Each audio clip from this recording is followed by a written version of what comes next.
भंडारा जिल्ह्यात मागील 2 दिवसांपासून ढगफुटी सदृश्य पाऊस पडलाय आणि यामुळे वैनगंगा नदीला पूर आलाय। जिल्ह्यातील अनेक गावांचा संपर्क तुटलाय। गोसेखुर्द प्रकल्पाचे 33 दरवाजे उघडण्यात आले असून नदीकाठच्या गावांना सतर्कतेचा इशारा देण्यात आलाय।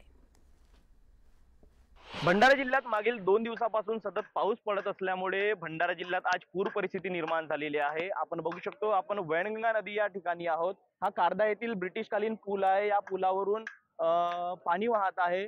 मागील 2 दिवसापासून सतत पाऊस पडत असल्यामुळे भंडारा जिल्ह्यामध्ये पूर परिस्थिती निर्माण झालेली आहे। हवामान विभागाने आज भंडारा जिल्ह्याला रेड अलर्ट दिला आहे। त्यामुळे शाळांना देखील 3 दिवसाच्या सुट्ट्या देखील मंजूर झालेल्या आहेत। त्यामुळे शाळा महाविद्यालय हे संपूर्ण बंद राहणार आहेत।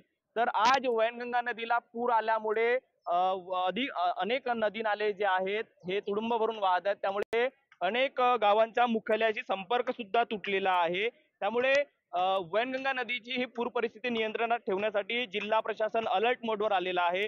गोसेखुर्द धरणाचे संपूर्ण 33 दरवाजे उघडे करण्यात आलेले आहेत। त्यामधून जवळपास 3,95,000 क्युसेक्सने पाण्याचा विसर्ग सुरू आहे। नेहाल बुरे, न्यूज 18 लोकमत, भंडारा।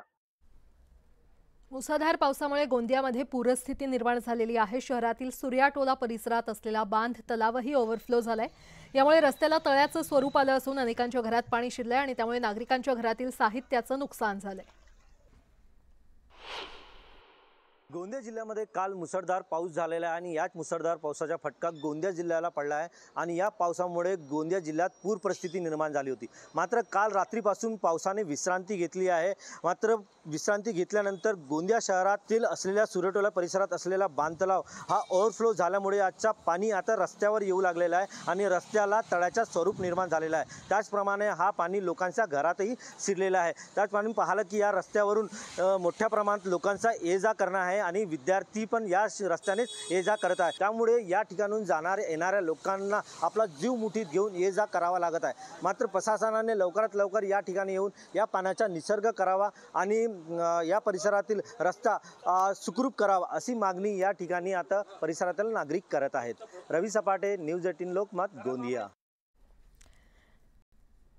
पश्चिम विदर्भाला अतिवृष्टी आणि नैसर्गिक आपत्तीचा मोठा फटका बसलाय। 1 जून ते 10 सप्टेंबरपर्यंत झालेल्या नुकसानीचा अहवाल अमरावती विभागीय आयुक्त कार्यालयाकडून सादर करण्यात आलाय। यात नैसर्गिक आपत्तीमुळे 55 व्यक्तींचा मृत्यू झाल्याचं समोर आलेलं आहे।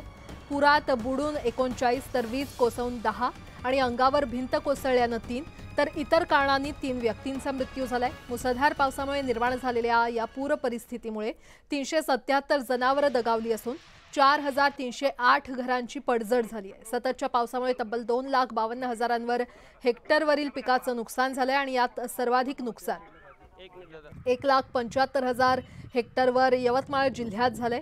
अमरावती विभागातील 37 तालुक्यातील 770 गावांना अतिवृष्टीचा फटका बसल्याचं अहवालात नमूद करण्यात आलंय।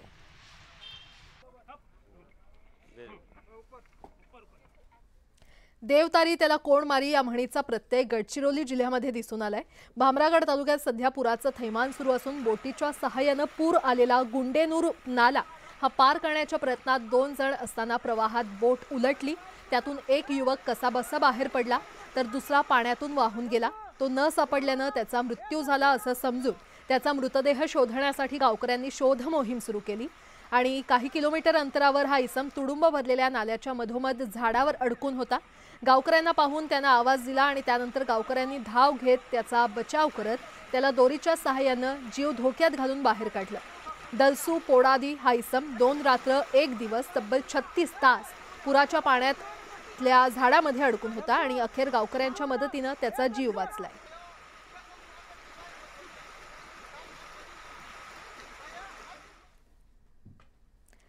भंडारा जिल्ह्यात 2 दिवसांपासून ढगफुटी सदृश्य पाऊस झाला आणि यामुळे सखल भागात पाणी साचलंय।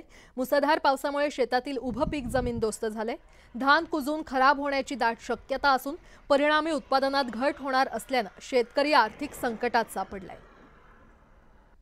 आपण एका शेतशिवारात आहोत। आपण बघू शकतो की जणू काही हे शेतशिवार पूर्ण या शेतशिवाराला एक तलावाचे स्वरूप आलेले आहे। जिकडे तिकडे पाणीच पाणी दिसत आहे। त्यामुळे शेतकऱ्यांनी धान पिकाची लागवड केलेली होती, तर याचा फटका खूप मोठ्या प्रमाणात धान पिकांना बसलेला आहे। आपण बघू शकतो की हे धान जे आहेत ते पूर्ण पाण्याखाली आलेले आहेत। त्यामुळे शेतकऱ्यांचे खूप मोठ्या प्रमाणात या ठिकाणी नुकसान झालेले आहे। जिल्ह्यातील अनेक शेतकऱ्यांना याचा फटका बसलेला आहे। भंडारा जिल्ह्यात आज रेड अलर्ट जारी केलेला आहे। तर आज पूर परिस्थिती सुद्धा भंडारा जिल्ह्यामध्ये निर्माण झालेली आहे। त्यामुळे भंडारा जिल्ह्यातील शेतकऱ्यांना याचा फटका खूप मोठ्या प्रमाणात बसलेला आहे। हातातोंडाशी आलेलं धान पीक आता शेतकऱ्याच्या तोंडातून हिरावलेलं आहे। त्यामुळे मायबाप सरकारने शेतकऱ्याचे पंचनामे करून शेतकऱ्यांना नुकसान भरपाई द्यावी अशी मागणी शेतकरी करीत आहे। नेहाल बुरे, न्यूज 18 लोकमत, भंडारा।